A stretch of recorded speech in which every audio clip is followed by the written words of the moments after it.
This next story is really interesting because it combines politics with procedure and with legality. And people have been wondering on our subreddit and phone calls that I've received if Nancy Pelosi wanted to, could she wait to send the articles of impeachment to the Senate for a trial until a more fair trial has been agreed to with Senate Majority Leader Mitch McConnell, or merely for political reasons? Like if Nancy Pelosi says we'd be better off starting this thing in June when Trump will be debating the Democratic nominee much more promptly soon after, could she do that? And Mitch McConnell, of course, has said it's not going to be a fair trial. He said he will openly coordinate the trial with Donald Trump, letting the accused run their own trial or at least influence it, that Mitch McConnell is not an impartial juror as required by the Constitution. So there's the question, what if Nancy Pelosi waits and negotiates? And that is exactly what she now said is going to happen. Nancy Pelosi last night saying after Donald Trump had been impeached, quote, "We have legislation approved by the Rules Committee that will enable us to decide how we will send over the articles of impeachment. We cannot name impeachment managers until we see what the process is on the Senate side." This may actually be a pretty slick way of getting some concessions from Republicans in the Senate, or if not, of simply having the trial at a time that would be more disadvantageous to Donald Trump. Because remember, Trump has already talked about stretching the trial as long as possible because he believes that would be advantageous to him, as he sees it. It may be true, it may not be.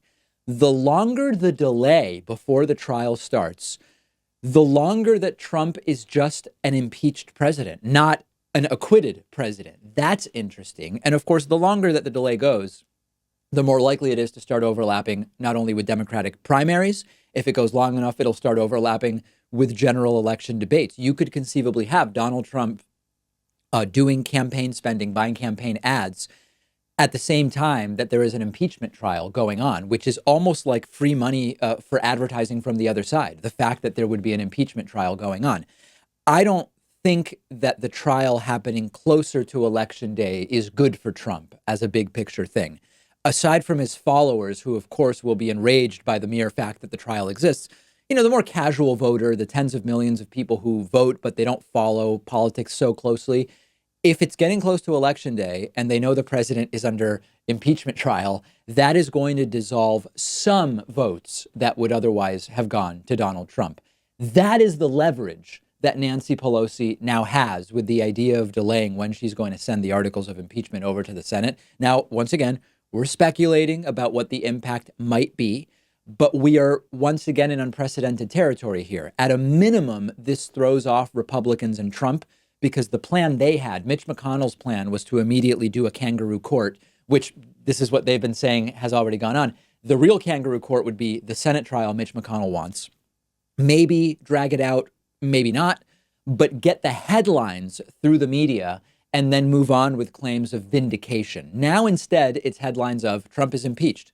Trump is impeached. And these are going to go on for a while without the benefit of the vindication storylines that would almost certainly come after an acquittal. The narrative has been taken from Republicans and is now Trump has been impeached, period. And that will stay the narrative until Nancy Pelosi decides she's ready to send impeachment articles to the Senate. Trump wants this to move on so that he can be acquitted and gloat. And now he's going to have to sit and tweet and sit as an impeached president. And now Trump is tweeting that Nancy simply can't do this, saying, quote, this morning, "I got impeached last night without one Republican vote being cast with the do-nothing Dems on their continuation of the greatest witch hunt in American history. Now the do-nothing Dems want to do nothing with the articles and not deliver them to the Senate, but it's Senate's call." Does an impeached president have international credibility among other world leaders? I don't know. Doesn't sound like it's too good for Trump. What's that phrase that Don Jr. used about the Russian lawyer meeting? Something like, if it's what you say, I love it, especially later in the summer. I think it applies doubly here, particularly if this thing even conceivably stretches beyond spring. And at some point, we will figure out what the timing of it is. But I think there are many criticisms of Nancy Pelosi. I do think it was a mistake not to include emoluments in the impeachment articles, but this is pretty slick, and I think it may actually work, even if it only works to send Trump again off the rails. that probably in and of itself is worthwhile.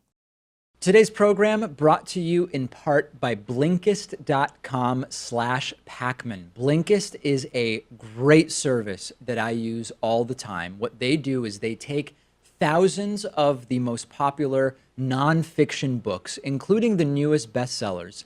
They condense them into 15-minute audiobooks that you can listen to, and you still get the most crucial information and insights from each book. And I've listened to a ton of books on Blinkist. I recently checked out Soccernomics by Simon Cooper.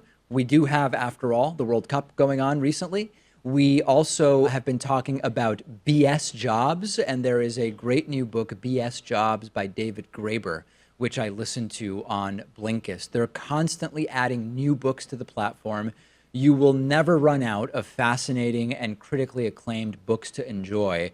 And our audience can get a 7-day free trial by going to Blinkist.com/Pakman.